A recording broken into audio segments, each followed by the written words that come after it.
बिस्मिल्लाहिर्रहमानिर्रहीम। अस्सलाम वालेकुम नाज़रीन, दुनिया न्यूज़ पर आप देख रहे हैं प्रोग्राम नुक्ता नज़र। मैं हूं आपका मेज़बान मोहम्मद अजमल जामी। स्टूडियोज़ में तशरीफ़ रखते हैं जनाब मुजीबुर रहमान शामी साहब। पाकिस्तान में नाज़रीन कोरोना एक बार फिर तेज़ी से फैल रहा है और पिछले 5 रोज़ का जो डेटा है उसका जायज़ा लिया जाए तो मालूम होता है कि 18,000 से ज़ायद केसेस 5 रोज़ में रिपोर्ट हो चुके हैं और ये मुसलसल 5वां रोज़ है कि रोज़ाना 3,000 से ज़ायद केसेस रिपोर्ट हो रहे हैं। एवरेज हम चेक करें तो 3600 केस 5 दिनों में फ़ी दिन रिपोर्ट हो रहा है और जो मुस्बत आने की शरह है पूरे मुल्क में वो 8 से 9 के दरमियान पाई जाती है। सिर्फ लाहौर की बात कर लें तो 14.7% मुस्बत केसेस यहाँ से रिपोर्ट हो रहे हैं। पंजाब, लाहौर, इस्लामाबाद बिलखुसूस वो इलाके हैं जहाँ शरह जो मुस्बत होने की है केसेस की बहुत तेज़ है। इसके साथ साथ हुकूमत भी इन एक्शन है। NCOC का आज इजलास हुआ और उसमें इस हवाले से मज़ीद पाबंदियाँ सख्त करने का फ़ैसला किया गया है। यानी हर किस्म के स्पोर्ट्स और कल्चर फेस्टिवल्स पर पाबंदी आयद होगी। इमरजेंसी के अलावा किसी भी इज्तमाही सरगर्मी की इजाज़त नहीं होगी।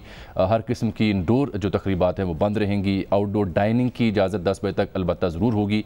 कमर्शियल सरगर्मियाँ 8 बजे बंद कर दी जाएंगी। हफ्ता इतवार छुट्टी होगी। इस सिलसिले में सूबाई हुकूमतों को भी इख्तियार होगा कौन से 2 रोज़ छुट्टी करनी है।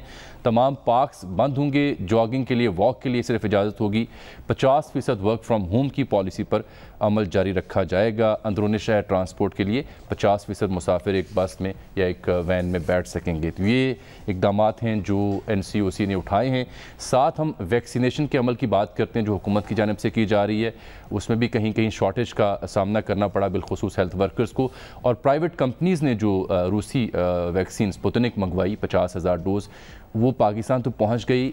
कब मिलेगी, कब दस्तयाब होगी, किन निर्खों पर होगी, ये भी एक तनाज़ा बन चुका है। तो शामी साहब ये तो है मजमूई तौर पर सूरत हाल कोरोना की पाकिस्तान में जो कि तशवीशनाक है। और साथ चूँकि हमारा प्रोग्राम आज मंडे को है, इसी बीच वज़ीर-ए-आज़म पाकिस्तान जो हैं वो भी कोविड पॉजिटिव हुए, उनकी अहलिया भी हुई। पूरी दुनिया से उनके लिए सेहत के लिए पैगामात है जिसके वो शुक्रगुजार भी हुए। अल्लाह ताला उनको सेहत अता फरमाए जल्द। अल्हम्दुलिल्लाह उनकी हालत बहुत बेहतर है, उनकी बेगम साहबा को भी और पाकिस्तान के अहले सियासत ने भी और अहले दानिश ने भी और उनसे इख्तलाफ करने वालों ने भी उनके लिए नेक तमन्नाओं का इज़हार किया। ये बड़ी अच्छी बात है। लेकिन सोशल मीडिया पे बाज़ बदतमीज़ अनासर ऐसे थे, बड़ा अफसोस हुआ है सर, जिन्होंने बहुत अफसोस हुआ एक घटिया किस्म की गुफ्तगू की है। अब कोई ऐसा सूरत हो कि इन लोगों की ज़ुबानें पकड़ी जा सके, इनको लगाम दी जा सके। जब अपना नवाज शरीफ साहब की अहलिया कुलसूम भी ये देखने को मिला, उस वक्त यही मसला था। और उसके बाद भी यानी ये जो इंसानी मामलात हैं उसमें भी बड़ी कैलसनेस का मज़ारा होता है। और पाकिस्तान का जो दिल दुखता है पाकिस्तानियों का ये इन बदतमीज़ लोगों से, तो इनको भी कोई इनका मुंह बंद करे और कोई इनको कोई लगाम दे सके। बिल्कुल सही कह रहे हैं। अच्छा सर, हमें ज्वाइन किया है डॉक्टर नशीन हामिद साहब ने। मगर अभी आप ये देखिए कि ये जो कुछ भी अहकामात जारी किए हैं NCOC ने, ये ऐसा लगता है ये सारे फतवे हैं जो जामिया अशरफिया से जारी हो रहे हैं, ये जामिया मदनिया से जारी हो रहे हैं, दारुल उलूम कराची से जारी हो रहे हैं। कोई इन पर अमल का एहतमाम नहीं है। सर उसमें तो हमारी अपनी नालायकी नहीं, हमारी नालायकी अपनी हुकूमत जो इंतज़ामिया जो है उसको पर क्या काम होता है। यानी कोई कुव्वत नाफजा नहीं है। कोई कुव्वत नाफजा हो तो आगे चले। किसी जगह कोई शख्स जो है आप कह रहे हैं क्रैकडाउन किया जाएगा, एहसास करने को तैयार नहीं है। ये बात तो हमारी सियासी जमातें हैं वो उसी तरीके से इज्तिमा कर रही हैं, उसी तरह तकरीरें हो रही हैं, उसी तरह हमारे बाजार हैं, मार्केटें हैं और दंदनाते फिरते हैं लोग। एक एक मोटरसाइकिल पे 4-4 सवार हैं। तो कहाँ आप नाफिज करेंगे, किसका हाथ पकड़ेंगे। और एयरपोर्ट जो है उन पर कुछ चेक करने वाला नहीं है। बरतानिया से ये वेरिएंट उसका कैसे आ गया, अब ब्राज़ील से अब उसको रोका गया है, लेकिन कोई मुनासिब इंतज़ाम नहीं है पड़ताल का। मैं समझ नहीं आता कि हम ऐसी कौम जिसके बानी का नारा था यूनिटी, फेथ, डिसिप्लिन, उसमें क्या यानी बेनज़मी है, बदनज़मी है, अफरा तफरी है और कुछ सुनने को तैयार नहीं। ये डॉक्टर नशीन हामिद साहबा से मजीद बात कर लेते हैं। आप पार्लिमानी सेक्रेटरी हैं बराए सेहत कौमी सतह पर। डॉक्टर साहब खुश आमदीद कहते हैं आपके प्रोग्राम नुक्ता नज़र में। शामी साहब ने तो अलमिया बयान कर दिया जो बुनियादी वजह है।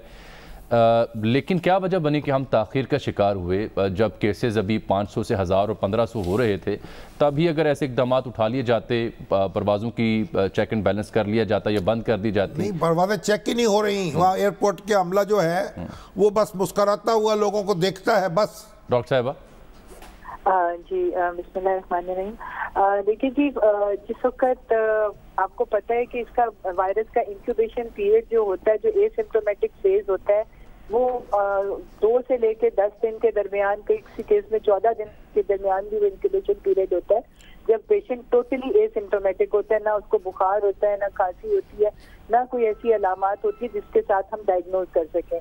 और अब तो बहुत सारे केसेस ऐसे हमारे सामने आ रहे हैं कि जिसके अंदर ये ब्लड टेस्ट, जो जिसको PCR टेस्ट कहते हैं, वही नेगेटिव आता है, वो फिर वो ऑलरेडी इन्फेक्टेड होता है। तो ऐसे में डायग्नोज करना, अगर प्लेन्स पे से कोई आ रहे हैं तो वो थोड़ा सा मुश्किल हो जाता है। अगर भारत हुकूमत ने अपनी SOP दी हुई थी कि लोग खुद से भी थोड़ा सा रोल प्ले करें, कि जब वो बाहर से आते हैं तो वो कुछ दिन अपने घरों के अंदर अपने आप को महदूद रखें, अपने आप को आइसोलेशन में रखें।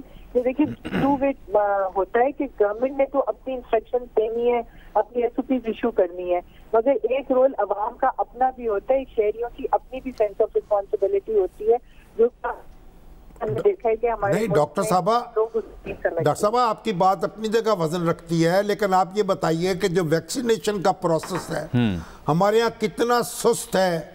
अभी भी चंद लाख डोजेज हमने हासिल की हैं और हमारे हमसाए जो हैं वो करोड़ों अफराद को ये वैक्सीनेट कर रहे हैं। बांग्लादेश को देख लीजिए, भूटान को देख लीजिए, इंडिया को देख लीजिए, और हमारे यहाँ भी झगड़ा पड़ा हुआ है कि प्राइवेट लोग भी मंगवाएंगे, फिर उनकी कीमत क्या होगी, और कोई अफरा तफरी है। इसको क्या कहेंगे आप? नहीं, इसमें मैं एग्री नहीं करूंगी। अफरा तफरी बिल्कुल नहीं है। एक बड़े मुनज़्ज़म तरीके से वैक्सीनेशन का अमल शुरू हुआ है, और जिस तरह से प्रायोरिटाइज किया गया था पॉपुलेशन को, कि पहले हमने फ्रंटलाइन हेल्थ केयर वर्कर्स जो कि सबसे ज्यादा एट रिस्क होते हैं, क्योंकि वो डॉक्टर साहबा, ये हेल्थ वर्कर्स हैं, लाहौर में हमारे पास लेटर है ये रखे हुए, फैसलाबाद का लेटर है, लाहौर में भी रोक दिया गया है उनको कि भाई हेल्थ वर्कर्स को आप वैक्सीनेट ना करें, उनको बुक ना करें। मेयो अस्पताल से मुझे लोग भेज रहे हैं डॉक्टर, वो कह रहे हैं हम जब वो कॉल सेंटर जो है मुतलका उसको कॉल करते हैं, वहाँ से कोई जवाब नहीं आता। हेल्थ वर्कर्स सीख रहे हैं, वो सारे के सारे वो भी वैक्सीनेट नहीं हो सके अभी तक। देखिए, हेल्थ वर्कर्स के लिए सबसे पहले जो है वो रजिस्ट्रेशन खोली गई थी, और वो काफी अरसे तक तो खुली रही थी, और तकरीबन 4 हेल्थ वर्कर्स ने अपने आप को रजिस्टर कराया था जिनकी वैक्सीनेशन हो रही है, और उनमें से एक बड़ी तादाद जो है उन लोगों की वैक्सीनेशन हो चुकी हुई है। अब उसके बाद जो नेक्स्ट प्रायोरिटी थी वो हमारे 60+ के सीनियर सिटीजन थे, क्योंकि वो लोग हैं जो सबसे ज्यादा वल्नरेबल होते हैं कॉम्प्लिकेशंस के, और उन्हीं में हमने देखा है कि मोर्टेलिटी रेट, डेथ रेट जो है उस पॉपुलेशन में सबसे ज्यादा था। अब हेल्थ वर्कर्स की रजिस्ट्रेशन के बाद अब उनकी बारी आई हुई है, मगर डॉक्टर साहब उसको हेल्थ वर्कर्स अब रजिस्टर नहीं हो रहे। शामी साहब जो 2 केसेस का हवाला दे रहे हैं, फैसलाबाद और लाहौर का, जो डेवलपमेंट अथॉरिटी का बाकायदा इंस्ट्रक्शन जारी किए हैं, यहाँ भी वजारत सेहत की चिट्ठी हमारे सामने रखी हुई है, तो उनको रोक, जो हेल्थ वर्कर्स की रजिस्ट्रेशन क्यों रोक दी गई है? देखिए, जिनको हेल्थ वर्कर्स को जो फ्रंट लाइन के थे, जो कि डायरेक्टली कोरोना के वार्ड्स में काम कर रहे थे, कोरोना पेशेंट्स के साथ डायरेक्टली कांटेक्ट थे, उन लोगों की रजिस्ट्रेशन हो चुकी हुई है, और उन लोगों ने अपने आप को वैक्सीनेट करवाने के अमल से वो गुजर रहे हैं। अब वो लोग जो कि डायरेक्टली कोरोना के साथ डील नहीं कर रहे हैं, उनसे पहले हम लोगों की प्रेफरेंस वो लोग हैं जो कि सीनियर सिटीजन हैं। और फैसलाबाद के बारे में आपको थोड़ी सी रिपोर्ट शायद मिली होगी कि वहाँ पे वैक्सीन खत्म हो गई है। वो एक्चुअली फैसलाबाद को जरूरत के मुताबिक वैक्सीन प्रोवाइड कर दी गई थी, कुछ फैसिलिटीज में ज्यादा लोग चले गए, वहाँ पर वैक्सीन खत्म हो गई है, और बाकी फैसिलिटीज जहाँ पर कम लोग पहुँच सके थे वहाँ पर मौजूद है।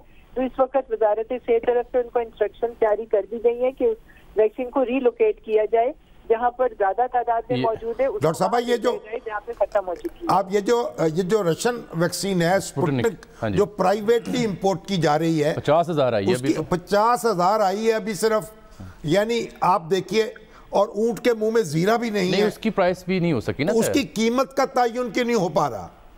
जी, उसका कीमत का तयन इंशाल्लाह 1 दिन में हो जाएगा। उसका एक सिफारिश भेजी गई थी कैबिनेट के पास, जिसमें 2 डोजेस वाली की तकरीबन 8,000 कुछ रखी गई थी और सिंगल डोज जो कैंसिनो बायो है उसकी 4,000 कुछ रखी गई थी। इस पे कुछ लोगों को तहफ़्फ़ुज़ात थे, उसको रिविजिट किया जा रहा है। इंशाल्लाह ताला एक आध दिन में वो प्राइस भी फाइनल हो जाएगी। डॉक्टर साहब, ये तहफ़्फ़ुज़ात इसलिए थे कि ये कीमत कम है? जी, इसके बारे में मैं कोई वाज़े तौर पे कह नहीं सकती, मगर मुझे यही मेरे इल्म में है कि इसको थोड़ा सा रिविजिट किया जा रहा है। अब ये गुजारिश सुनिए कि आज शेरी रहमान साहबा ने भी ट्वीट की हुई थी, उन्होंने तहफ़्फ़ुज़ात का इजहार किया था और दुनिया भर में जब हम स्पुतनिक की प्राइस को चेक करते हैं तो वो तो $20 यानी तकरीबन 3,000 रुपये बन जाता है 2 डोजेज़ का। हमारे यहाँ उसके बरक्स ये 8500 से 9,000 रुपये रखी जा रही है, जो कि शायद सबसे महंगी कीमत हो दुनिया में। नहीं, अभी वो कह रहे हैं कि ये कम है, अभी भी कह रहे हैं कम है, क्योंकि प्राइवेट कंपनीज मंगवाएंगी, वो लगाएंगी, वो महफूज और इसके बरक्स देखें ना, मवाजना भी होंगे ना। लेकिन हमारे यहाँ मवाजना भी तो करना पड़ेगा। अगर हम इंडिया की बात कर लें तो यही वैक्सीन वहाँ पे तकरीबन 750 इंडियन रुपीज़ में पड़ेगी, यानी पाकिस्तानी रुपए बन जाएंगे 1615 रुपये। कहाँ 1615 रुपये और कहाँ 8500 से 9,000, उस पर भी तशवीश की ये कम कीमत है।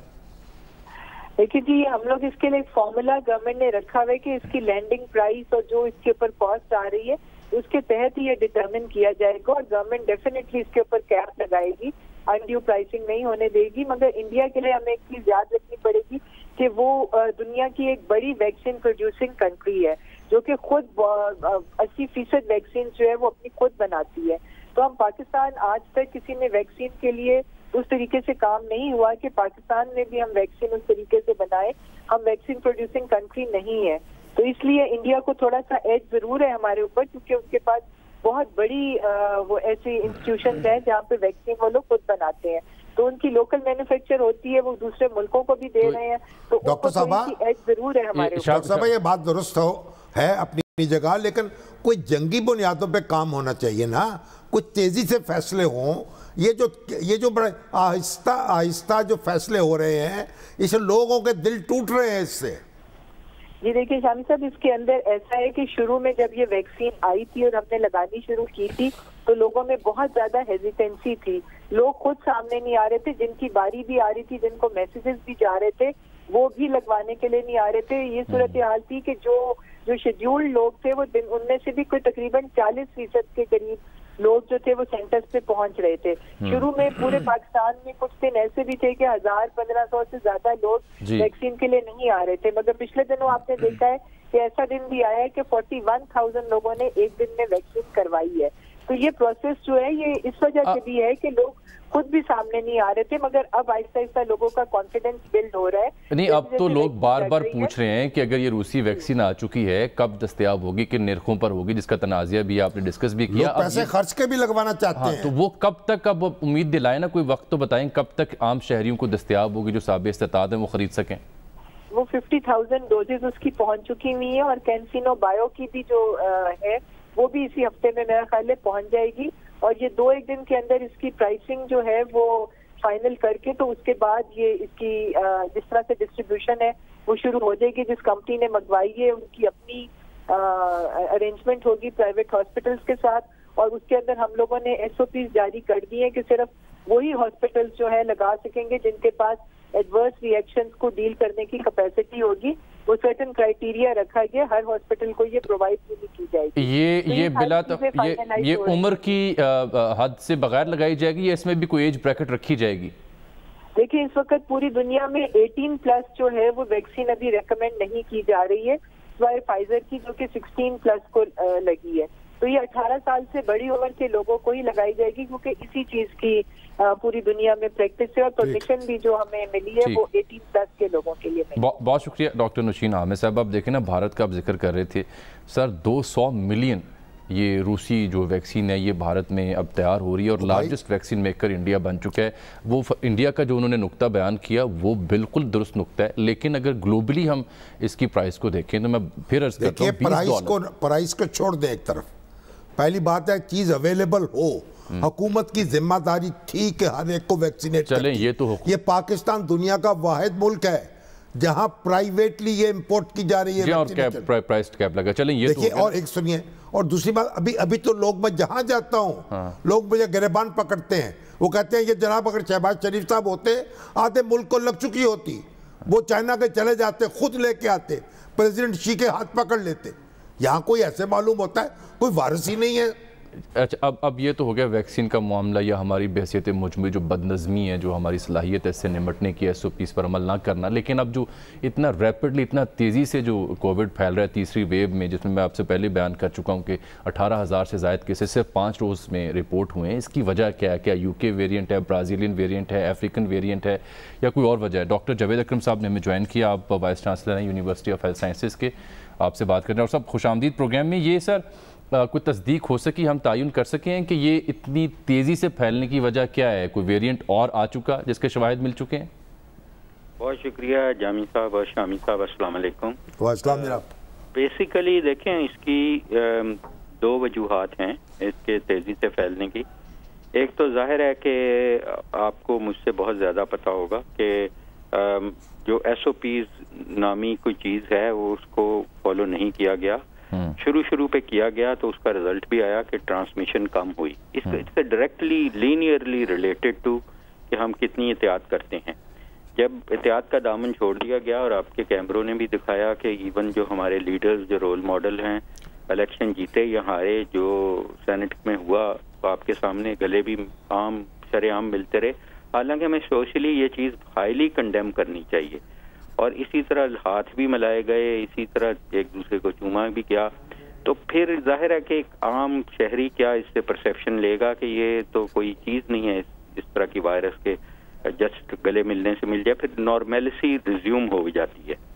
तो इसलिए ये तो इंतहाई एक बहुत ही सेंसिटिव इशू है कि हमें अपनी ख्वाहिशात की कुर्बानी देनी है, ना कि हम अपनी जिंदगियों की कुर्बानी अपनी या इर्द गिर्द के लोगों की। ये तो बुनियादी बात होगी ना। दूसरी जो नुकता जिसके लोगों को तशवीश है ये है कि डेफिनेटली ये वायरस RNA वायरस है, और RNA वायरस आर नोटोरियस के वो अपनी फॉर्म्स भी बदलते हैं, शेप भी, और म्यूटेट भी करते हैं।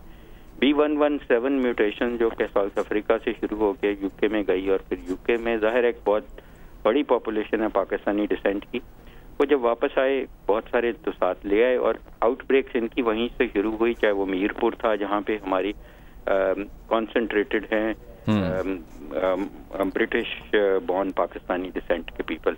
तो उसके बाद ये जाहिर है इसकी जो वेरिएशन आई, 17 वेरिएशन आई इसमें, एकदम काफ़ी रैपिडली आई, जो अफ्रीका में आई और फिर ट्रेवल कर गई। तो उसमें इस वायरस का जो ट्रांसमिशन पोटेंशियल है एक बंदे को दूसरे बंदे से लगने का, वो 75% बढ़ गया 75%। जी, और साथ उसने बच्चों को भी, जो पहले रिलेटिवली स्पेयर करती थी, लेकिन उसने अब बच्चों को भी इफेक्ट करना शुरू कर दिया। और अभी रिसेंटली ये लास्ट 2-3 डेज में हमने ये देखा कि इसकी विरुलेंस भी ज्यादा है, और इसकी प्रेफरेंस टू इन्वॉल्व लंग्स इसकी तकरीबन डबल है देन द प्रीवियस स्ट्रेन। तो इसमें म्यूटेशंस 3 आई, तो और 6 इसमें वो हैं 7 के स्पाइक प्रोटीन्स में आई। यानी स्पाइक प्रोटीन वो चीज़ है जो इसके ऊपर कांटे हैं या स्टड्स हैं, जिसके जरिए ये हमारे लंग्स में एंटर होके इंटरनलाइज होती है वायरस। तो वो इसलिए उसकी एफिनिटी टू हमारे रिसेप्टर्स बढ़ गई।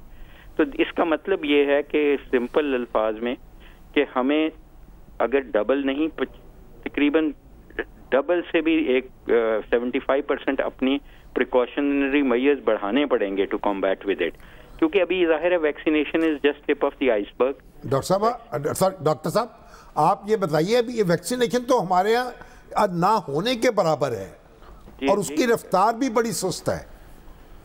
देखें, अभी तो शामी साहब, यहाँ तो हमने पिछले 4 महीने में ट्रायल्स में की है, और अभी भी हम ट्रायल्स कर रहे हैं। यूनिवर्सिटीज़ का यही काम है कि ट्रायल्स करें, और जो हमने ट्रायल किया उसका रिजल्ट भी बहुत ही इनकरेजिंग है, और वो आ चुका है। 18,000 लोगों को कैंसाइनो लगाई जो सिंगल डोज वैक्सीन है, और उसका रिजल्ट ये आया कि कोई भी इंसान में कोई एडवर्स इवेंट सीरियस नहीं हुआ।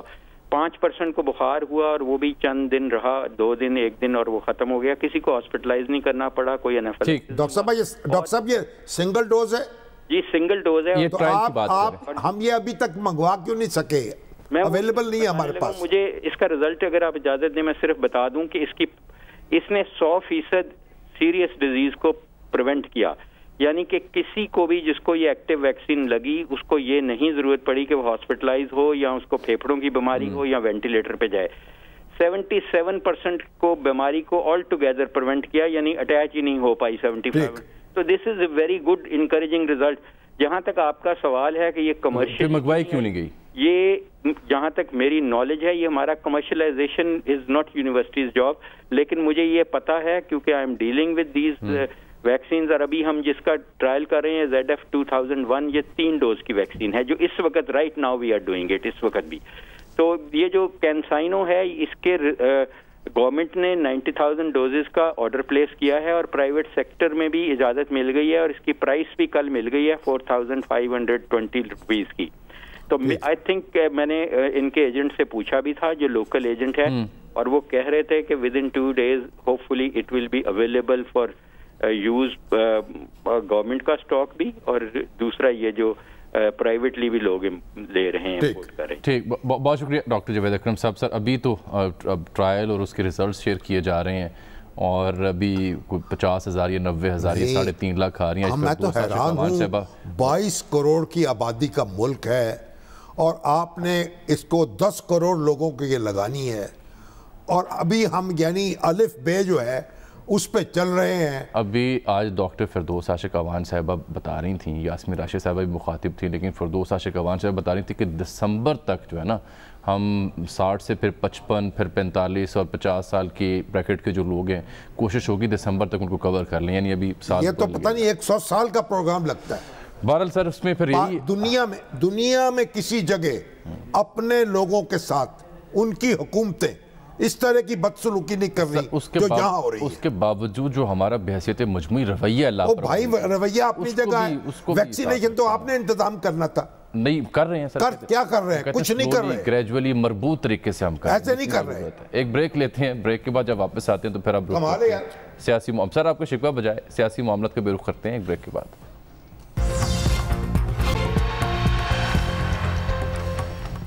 वेलकम बैक नाज़रीन। शाम साहब 2 बड़े अहम मौज़ूआत हैं। एक तो ब्रॉडशीट कमीशन की तहकीकात मुकम्मल हो चुकी 6 हफ्तों में। जस्टिस राइड अजमत शेख साहब की सरबराही में इस कमीशन ने तहकीकात मुकम्मल की हैं। वज़ीर आज़म ऑफिस को ये रिपोर्ट पेश कर दी गई। 100 सफ़ात पे मुश्तमिल 500 और शिबली फराज साहब ये कहते हैं कि ये 2-4 रोज़ में मीडिया के साथ पब्लिक कर दी जाएगी। दूसरा मरियम नवाज साहिबा की पेशी है नैब में।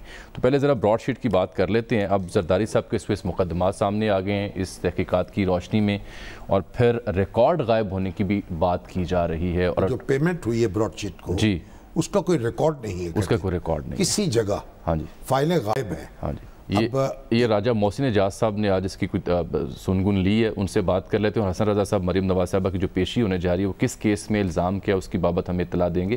राजा साहब आप पहले ये बताएं कि इस कमीशन की रिपोर्ट का खुलासा क्या है, और ये जो अटॉर्नी जनरल साहब कह रहे हैं कि मलिक क़य्यूम साहब के दौर में गायब हुआ रिकॉर्ड, क्या ये बात दुरुस्त है? देखिए जामी साहब, अभी तक इस रिपोर्ट के सिर्फ कुछ मंदरजात ही सामने आए हैं और हुकूमत ने अभी तक इस रिपोर्ट को पब्लिक नहीं किया। और अभी तक की जो सामने आने वाली चीज़ें हैं उसके मुताबिक एक रिकॉर्ड बताया जा रहा है कि वजारत कानून, अटॉर्नी जनरल ऑफिस, वजारत ख़जाना और इसके साथ साथ ब्रिटिश हाई कमीशन लंदन से कुछ रिकॉर्ड जो है वो गायब हुआ है। स्पेशली जो अदायगियों का रिकॉर्ड था उस फाइल में से अदायगियों के जो पेमेंट्स वाला हिस्सा था वो नहीं मिल रहा। इसके साथ साथ जो 15 लाख डॉलर्स की पेमेंट की गई ब्रॉडशीट को, उस सिलसिले में इस रिपोर्ट में ये लिखा गया है कि ये पेमेंट गलत तौर पर की गई थी, नहीं थी की जानी चाहिए, और ये सिर्फ एक बेएहतियाती नहीं बल्कि एक बहुत बड़ा जुर्म है और इस मुल्क के साथ, इस कौम के साथ धोखा करार दिया गया है इस रिपोर्ट में। और इसके साथ साथ इस रिपोर्ट में अभी तक की जो बातें सामने आई हैं उसमें जो रिकॉर्ड का गुम होना है, तो रिकॉर्ड के गुम होने के ऊपर अटॉर्नी जनरल ऑफिस के मुताबिक ये रिकॉर्ड जो है वो 2008 में गुम हुआ, जबकि 2008 में अटॉर्नी जनरल मलिक क़य्यूम थे। इसी तरह जो ब्रिटिश हाई कमीशन से रिकॉर्ड गुम हुआ उस वक्त ब्रिटिश हाई कमिश्नर जो पाकिस्तानी हाई कमिश्नर थे वहाँ पे, उनका नाम वाजिद शमसुल हसन था। यानी कि अभी तक जो मंदरजात सामने आ रहे हैं उसके मुताबिक ये मामला पिछली गवर्नमेंट पर डाला जा रहा है। ताहम हतमी बात तो उसी वक्त कही जा सकती है, जैसे अभी आपने भी अपने उस इंट्रो में बता रहे थे कि जब ये रिपोर्ट पब्लिक की जाएगी, फराज साहब भी कह रहे हैं, तब अभी तक ये मंदरजात जी बहुत शुक्रिया। कतरा ये सारी इंफॉर्मेशन सामने आए मुबैना तौर पर, हुकूमत को चाहिए कि फौरी तौर पर इसको पब्लिक करें ताकि उसमें सारी चीज़ें जो हैं, जो भी फाइंडिंग है वो खुल के सामने आ जाए, फिर उसके बाद आगे चले इसकी जो भी जिम्मेदारी हो। एक नुक्ता तो तय हो गया ना कि वो जो $15 लाख दिया गया था वो गलत कंपनी को दिया गया था, उसका इंकशाफ किया गया। फिर दूसरी बात ये सामने आ गई तहकीकात की रोशनी में कि रिकॉर्ड गायब है, ना उधर पाकिस्तानी हाई कमीशन बरतानिया ना इधर, यानी पूरा इंतजाम किया गया था। रिकॉर्ड कहीं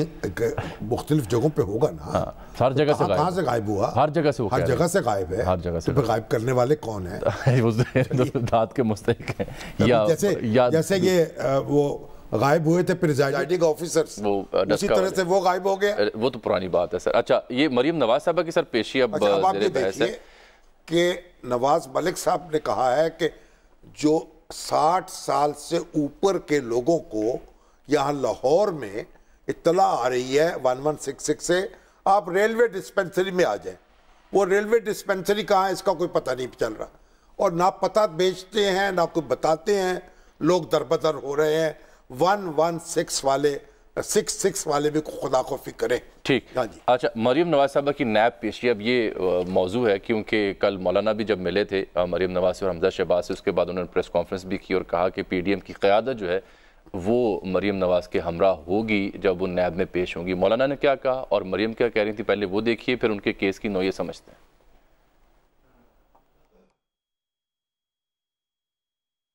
26 मार्च को जब मरियम नवाज साहिबा पेश होंगी तो PDM के तमाम पार्टियों के कारकुन मौजूद होंगे। हज़ारों से नहीं लाखों तक इंशाअल्लाह अज़ीज़ कारकुन उसमें आएंगे और PDM की क़यादत भी शाना बशाना हो। PDM अल्हम्दुलिल्लाह मुत्तहिद भी है, कुछ मामलात हैं जो इंशाअल्लाह वो हमारे कंट्रोल। अब कुर्बानियाँ देने का नहीं, अब हिसाब लेने का वक्त आ गया है। मुस्लिम लीग नून या मरियम नवाज शरीफ अब नैब के लिए और नैब के पीछे जो उसका मालिक है इमरान खान, उसके लिए इतनी नरम असामी नहीं बनेगी। इतनी बुरी तरह डरे हुए हैं। 26 मार्च को लॉन्ग मार्च था ना, याद है ना? 26 तारीख को ही मुझे नैब बुला लिया।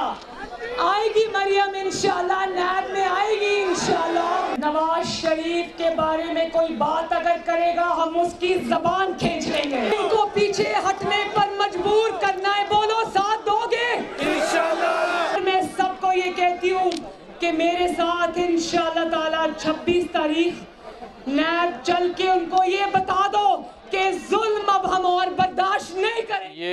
ये शाम साहब जो उन्होंने कहा कि जो नवाज शरीफ साहब के बारे में जो बात करी उसकी जुबान खींच ली, इस पे कायरा साहब ने कल बयान दिया था। उन्होंने कहा कि हुक्मरान तो रोज़ बोलते हैं, मरियम किस किस की जुबान खींचेंगी। और फिर आज शिबली फराज साहब ने कहा कि ये जो धमकियां दे रही हैं ये असल में नैब पर चढ़ाई के मुतरादिफ और उनकी ज़हनी सोच की अक्कास है। बात असल में यह है कि मरियम को ये बात इस तरह की नहीं करनी चाहिए। जो लीडरशिप है उसको अपने आसाब जो हैं वो काबू में रखने चाहिए। इतना जज्बाती होने की ज़रूरत नहीं है। सियासत में तनकीद भी होती है, लोग पप्तियाँ भी कसते हैं, तो उधर खुले दिल से बर्दाश्त कर लेनी चाहिए। एक बात तो ये है।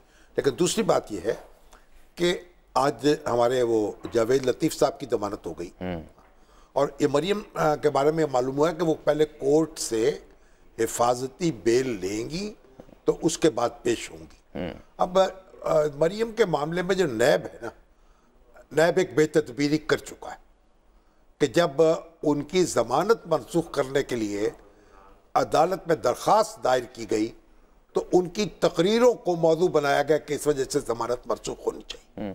उससे फिर नैब का अपना इमेज जो है वो उसको नुकसान पहुंचा। आज फवाद चौधरी साहब ने बड़ा हम इस सिलसिले में ट्वीट कर रखा है ओवरऑल, लेकिन हसन रजा से पहले ये जान लें कि ये अब जो बुलाया गया है, अब फवाद चौधरी के खिलाफ तो बेगम फायज ईसा जो है उन्होंने कहा इनका ट्विटर अकाउंट ब्लॉक किया जाए। इन्होंने अंडर ट्रायल जज कह दिया है काजी फायज ईसा। वैसे एक बात है, फवाद साहब का जो वो ट्वीट था उसमें उन्होंने किसी का नाम नहीं लिया हुआ था। जो भी था इशारा तो वाज़ेह था ना, नाम नहीं लिया। आपको उनके वकील बनते हैं। नहीं, मैं तो वो बता रहा हूँ जो बात जो काजी फायज ईसा था आपकी बेगम जाने। नहीं, मैं ना उनका ना मैं उनका वकील हूँ ना उनका फवाद चौधरी साहब जाने। मैं तो फैक्ट की बात कर रहा हूँ। फैक्ट ये है कि उन्होंने जो भी कहा उन्होंने किसी का नाम नहीं लिया। काजी साहब की जो बेगम साहबा है ना, उनको कहूँगा थोड़ा सा तहम्मुल। हौसला, थोड़ा तहम्मुल, हौसला। हसन रजा साहब ये फरमाएं कि मरियम नवाज साहब से पहले भी नैब में उन्हें बुलाया गया था, वो केस और अब जो तलबी हुई है उसमें क्या फ़र्क है? अब किस नोयत के इल्ज़ाम आते हैं और क्या उनसे रिकॉर्ड मांगा जा रहा है? सवाल क्या उनके लिए? देखिए जामी साहब, 2 केसेस हैं मरियम नवाज शरीफ के खिलाफ। एक चौधरी शुगर मिल का है जी, एक चौधरी शुगर मिल केस है जिस पर पहले भी इनको गिरफ्तार किया गया था और कुछ सवालात के जवाब नहीं, उसमें वो बेल पर है जी। उनकी जानिब से जो जमानत ली गई है, क्योंकि उस पर भी बेल पर है, और जो जमीन का मामला है इस पर भी बेल पर है। वो जमीन का क्या मामला है? ये अभी जो मामला ये जमीन का है कि गैर कानूनी तौर पर अलॉट की गई। 2 केसेस पर मरियम नवाज को पेश होने के अहकाम जारी किए गए हैं। एक केस है चौधरी शुगर मिल केस, उस पर वो ये नैब की जानिब से ये कहा गया है कि कुछ अहम सबूत उनके पास आए हैं, नए शवाहिद। यानी अगर आप इतनी डिटेल में जाने की जरूरत है, हमें बताएं चौधरी शुगर मिल जो है उसकी इंतजामिया से मुतल्लिक थी जी मरियम? जी बिल्कुल, जी बिल्कुल। और 2 केसेस हैं। हाँ जी। नहीं, दूसरा जो जमीन का केस है तो लेना, वो नैब का मौकिफ क्या, केस क्या है? जी जी, दूसरा केस ये है कि जो मरियम नवाज के नाम जाती उम्रा में 1480 केनाल अराजी की मुबैना गैर कानूनी मुंतकली की एक इन्वेस्टिगेशन चल रही है। ये प्राइवेट लोगों से खरीदी है ना। 2013 में नैब के नोटिस में ये मेंशन है कि 2013 में शरीफ फैमिली ने कमोबेश 3500 केनाल अराजी इंतजामिया की मुबैना मिली भगत से हासिल की थी। नहीं, लोगों से खरीदी लगाया जाता है। ओहो, लोगों से खरीदी या सरकारी जमीन मुंतकिल करा ली? जी बिल्कुल शामी साहब, उसमें ये है कि 2015 में जब डिप्टी कमिश्नर नूर अमीन मैंगल थे और उस नहीं, मैं पूछ रहा हूँ, मेरा सवाल का जवाब दे। लोगों से खरीदी गई है या सरकारी जमीन थी? लोगों से खरीदी, और इल्जाम ये है कि इन्होंने जो तो जब लोगों से खरीदी लैंड एयर डिक्लेयर किया और फिर खरीदा। बात तो सुने, वो लोग गए मुकदमा लेके कहीं अदालत में गए, जिन्होंने बेची थी। कहते हैं कि हमारे पास शिकायत मौसूल हुई जिसकी बुनियाद पर हमने तहकीक। आपने ये चेक किया कि वो तर्जुमान देखें शाम साहब, एक जो लोग जिनसे खरीदी आया उन्होंने दरखास्त वो ये कह रहे हैं कि मुकदमा किया। वो कहते हैं, हसन रजा ये बता रहे हैं, और मेरी भी खुद बात हुई थी कि नैब का ये मानना है कि उनके पास लोग इस सिलसिले में शिकायत लेकर आए जो वजह बनी इस तहकीकात को, इंक्वायरी को शुरू करने में। मरियम तो पब्लिक ऑफिस होल्डर नहीं है, ना रही है कभी। देखिए नैब का ये, अगर किसी को उनसे शिकायत है तो सिविल कोर्ट में जाए। मरियम पब्लिक ऑफिस होल्डर तो नहीं है। नहीं सर, हसन रजा नैब तर्जुमान भी नहीं है ना। नहीं, मैं पूछ रहा हूँ, समझ रहा हूँ ना उनसे। वो बड़े फाजिल रिपोर्टर हैं, हर चीज पे उनकी नजर होती है। अच्छा जी हसन।